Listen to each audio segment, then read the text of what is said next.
Karena pada hakikatnya orang yang beribadah dengan rajin, orang yang beribadah dengan manis itu adalah orang-orang yang sudah ma'rifat kepada Allah. Orang-orang yang belum ma'rifat kepada Allah itu pasti beribadah susah payah, pasti dipaksa. Nah, kalau kita beribadah nyaman, kita beribadah manis, ini perlu kita diselidiki. Jangan-jangan dalam pelaksanaan ibadah itu ada mengandung hawa nafsu. Jangan-jangan dalam beribadah itu ada kita mengandung hawa nafsu. Karena kalau orang macam kita beribadah pasti sulit, beribadah pasti lapar. Sekarang kenapa hari ini aku beribadah bergairah, hari ini aku beribadah nyaman? Perlu diselidiki. Belum tentu itu adalah anugerah Allah. Jangan-jangan ibadah kita dimasuki oleh hawa nafsu. Bismillahirrahmanirrahim. Mujahadah wa hawaka jahidu jihada munazi'in wa mukhalifin mislal aduwil absya'i. Perangilah hawa nafsumu dengan penuh semangat, seperti prajurit yang menghadapi musuh yang sangat buruk. Jadi mujahadah ini artinya adalah memerangi hawa nafsu. Disebut dalam bahasanya mujahadah.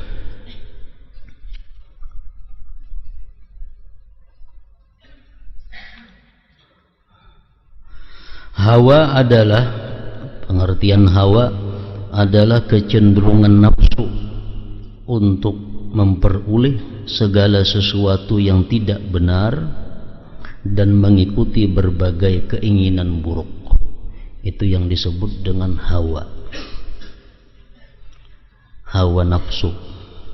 Artinya hawa itu mengajak kepada nafsu untuk selalu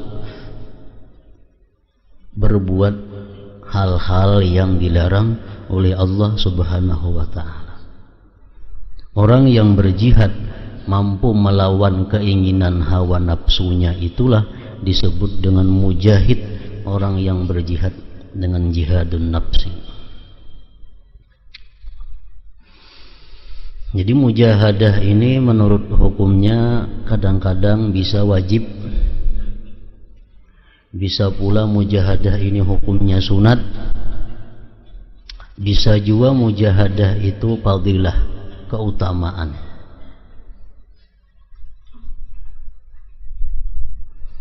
Mujahadah yang wajib itu adalah sesuatu nafsu yang mengajak kita kepada perbuatan haram. Nah, di situ kita wajib hukumnya mujahadatun nafsu, memerangi nafsu itu. Di mana nafsu kita mengajak kita untuk berbuat sesuatu yang dilarang oleh Allah. Nah, di saat itu kita wajib jihadun nafsi, memerangi nafsu. Hawa nafsu kita mengajak kepada berbuat, memandang yang haram. Waktu itu hawa nafsu kita mengajak kita kepada memakai pakaian yang haram. Waktu itu hawa nafsu kita mengajak kita berhias kepada perhiasan yang haram. Waktu itu nafsu kita mengajak kita mencari usaha, mencari duit dengan jalan yang haram. Nah, di saat seperti itu kita wajib hukumnya jihadun nafsi, berjuang melawan nafsu. Kadang-kadang melawan nafsu itu ada hukumnya yang sunat, di mana waktu itu nafsu mengajak kita kepada hal-hal yang dimakruhkan Allah. Nafsu saat itu mengajak kita kepada perbuatan yang dibenci oleh Allah, nah kada diharamkannya. Nah, pada saat itu kita melawan nafsu, jihadun nafsi, hukumnya adalah sunat.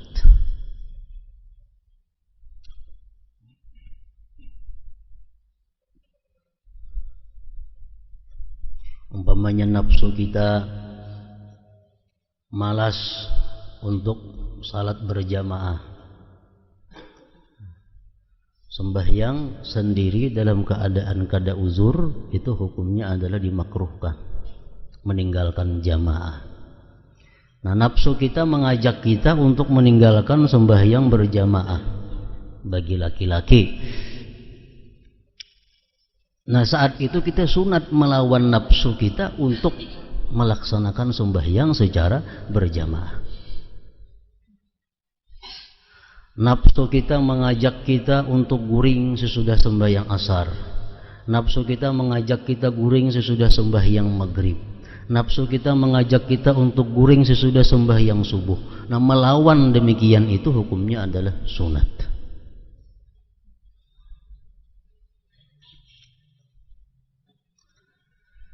Nah, kemudian ada lagi mujahadatun nafsi, berjuang melawan nafsu ini yang hukumnya fadilah. Artinya bukan wajib, bukan sunat, tapi satu keutamaan yang membawa kepada manfaat yang sangat besar. Contohnya menahan makan daripada berkenyang-kenyang. Nah, di saat nafsu kita masih hendak memakan sesuatu, kita tahan. Nah, ini adalah satu keutamaan, satu fadilah melawan jihadun nafsi.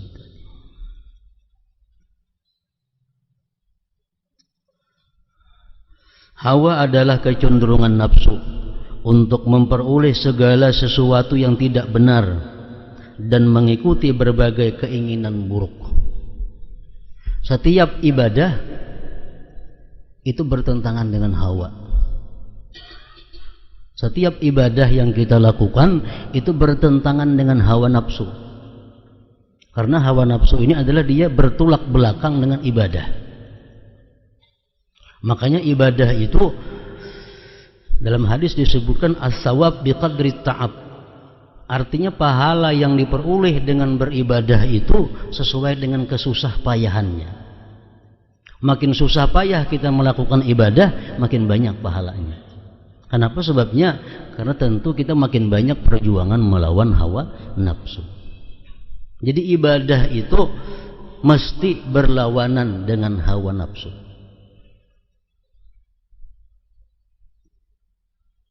Kalau kita melakukan ibadah rasanya rasa manis, kita beribadah melakukannya dengan gairah, dengan rajin. Nah, ini perlu diselidiki. Perlu diselidiki. Karena pada hakikatnya orang yang beribadah dengan rajin, orang yang beribadah dengan manis itu adalah orang-orang yang sudah ma'rifat kepada Allah. Orang-orang yang belum ma'rifat kepada Allah itu pasti beribadah susah payah, pasti dipaksa. Nah, kalau kita beribadah nyaman, kita beribadah manis, ini perlu kita diselidiki. Jangan-jangan dalam pelaksanaan ibadah itu ada mengandung hawa nafsu. Jangan-jangan dalam beribadah itu ada kita mengandung hawa nafsu. Karena kalau orang macam kita beribadah pasti sulit, beribadah pasti lapar. Sekarang kenapa hari ini aku beribadah bergairah, hari ini aku beribadah nyaman? Perlu diselidiki. Belum tentu itu adalah anugerah Allah. Jangan-jangan ibadah kita dimasuki oleh hawa nafsu, sehingga kita menjadi rajin, menjadi nikmat, menjadi bergairah. Jadi ibadah pada dasarnya adalah bertolak belakang dengan hawa nafsu. Al-Quran mengatakan alladzina yunfiquna bis-sarra'i wad-dharra wal kazimin al-ghaiza wal 'afina 'anil nas wallahu yuhibbul muhsinin. Ini contoh ibadah. Alladzina yunfiqun, orang-orang yang menafkahkan hartanya di jalan Allah. Bisarra, baik dia di waktu lapang, di waktu kaya, wadarra, atau di waktu susah. Harta itu adalah tabiat manusia cinta kepadanya. Tabiat kita menyenangi harta. Setiap kali kita mengeluarkan harta, pasti kita berat. Karena itu ajakan nafsu. Nafsu mengajak kita menahan harta kita. Bila kita mengeluarkan harta, nafsu kita keberatan. Apalagi di waktu susah.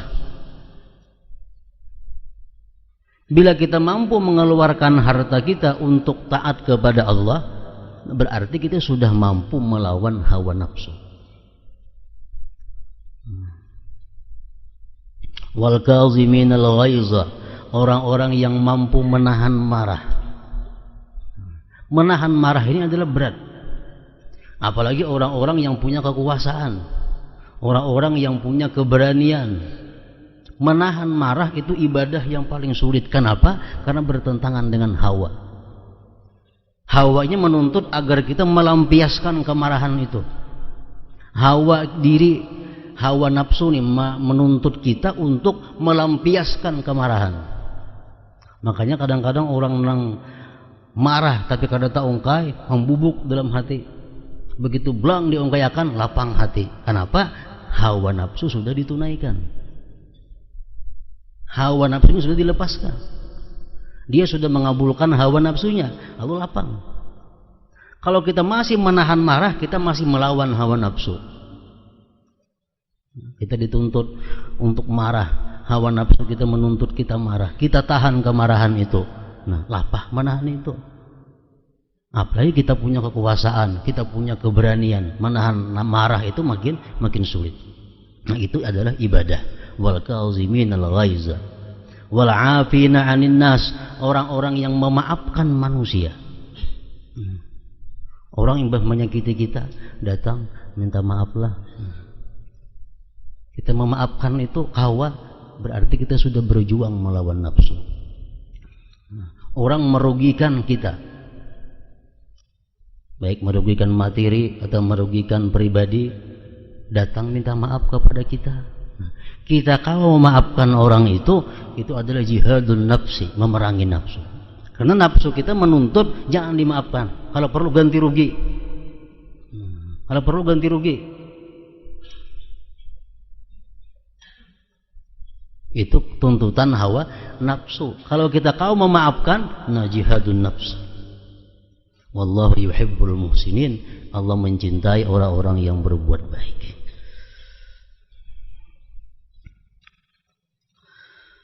Para ulama sepakat bahwa kebahagiaan tidak akan dicapai. Maksudnya kebahagiaan akhirat. Kebahagiaan akhirat surga. Tidak akan dicapai kecuali dengan mengekang nafsunya. Agar tidak memperturutkan keinginan hawanya serta menentang syahwatnya. Imam Zahal berkata, tarkul hawa miftahul jannah. Meninggalkan keinginan hawa itu adalah kuncinya surga. Nah, hawa. Jadi kadang alih meminan duit hawa ini. Bila hendak berbuat nang kada baik, nang haram, jelas sudah itu adalah hawa. Bila kita hendak dalam hati ada geritik berbuat sesuatu nang makruh, tuntutan hawa. Bila ada keinginan kita untuk melakukan sesuatu yang kada berfaedah, tuntutan hawa. Bila dalam hati kita ada tuntutan untuk berbuat ibadah yang kurang abdal, padahal ada ibadah yang lebih abdal, tapi hati kita hendak kepingin ibadah yang kada abdal, tuntutan hawa. Jadi hawa kalau bisa ini menuntut kita ini berbuat nang haram, kalau kada kawa berbuat nang makruh, kalau kada kawa berbuat nang hina, kalau kada kawa berbuat ibadah tapi nang kada abdal ibadahnya. Ibadah nang kada abdal.